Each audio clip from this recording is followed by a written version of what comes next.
Assalamualaikum warahmatullahi wabarakatuh. Taulah pian, Italia adalah negara dengan angka kematian pasien COVID-19 terbesar di dunia.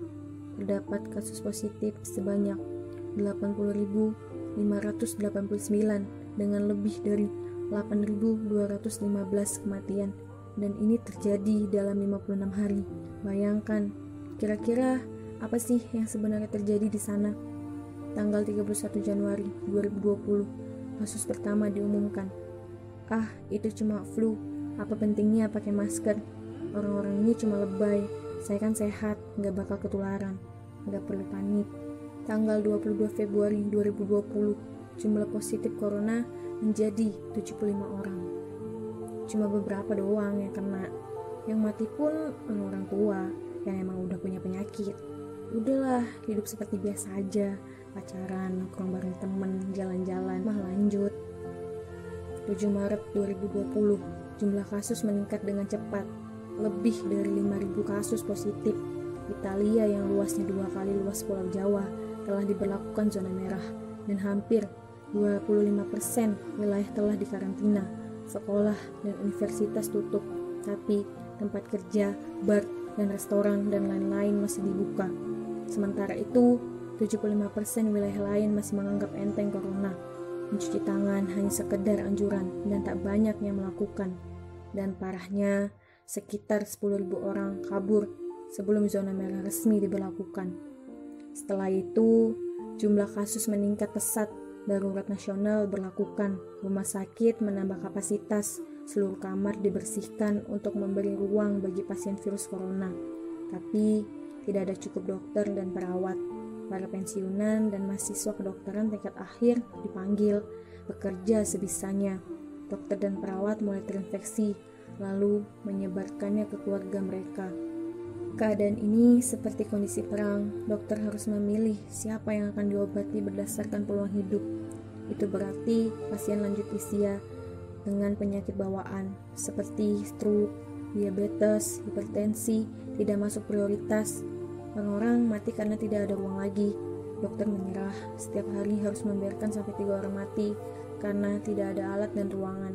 Suster menangis karena cuma bisa memberikan oksigen pada mereka yang sekarat.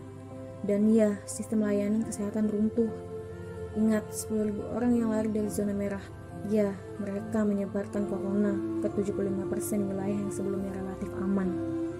9 Maret 2020, Italia memutuskan lockdown karena telah terjadi 9.172 kasus. Orang hanya dapat pergi bekerja, berbelanja bahan makanan, pergi ke apotek. Semua bisnis masih dibuka karena jika tidak, ekonomi akan runtuh. Masyarakat mulai memakai masker dan sarung tangan, tapi tetap saja ada anak-anak muda yang merasa jagoan, pergi ke restoran rame-rame, hangout bareng, minum-minum dan sebagainya. 2 hari kemudian, pemerintah Italia berubah pikiran. Semua bisnis harus tutup, semua jenis toko, kecuali supermarket dan apotek. Karena pasien positif bertambah lebih dari 2.000 kasus per hari. Penduduk yang mau keluar rumah harus mendapat surat izin. Jika melanggar, akan didenda 3,3 juta. Dan bagi pasien positif yang tidak mau mengkarantina diri, bakal dituntut dengan pasal pembunuhan. Hukuman 1-12 tahun penjara.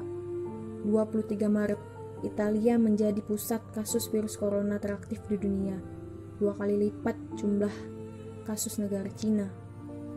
Apa yang terjadi di Italia adalah bahwa siklus infeksi COVID-19 ini diabaikan pada musim penularan. Dan itulah mengapa semua kasus bercampur menjadi satu. Pasien positif di Indonesia sendiri sampai tanggal 27 Maret 2020 telah mencapai 1.046 orang dengan 87 orang meninggal. Entah berapa banyak jumlah pasien positif di Indonesia. Kalau semua masih berjalan seperti ini, masih banyak yang membandel, menganggap remeh COVID-19 ini. Kita hanya bisa berharap yang terbaik sambil mewaspadai yang terburuk. Yuk, di rumah aja, masih banyak kegiatan yang dapat kita lakukan di dalam rumah. Bekerja, belajar, membaca buku, diskusi online, belajar masak, meningkatkan ibadah, dan lain-lain. Mari kita mulai dari diri sendiri, jaga kebersihan, kesehatan, serta mengisolasi diri, dan yuk di rumah aja. Wassalamualaikum warahmatullahi wabarakatuh.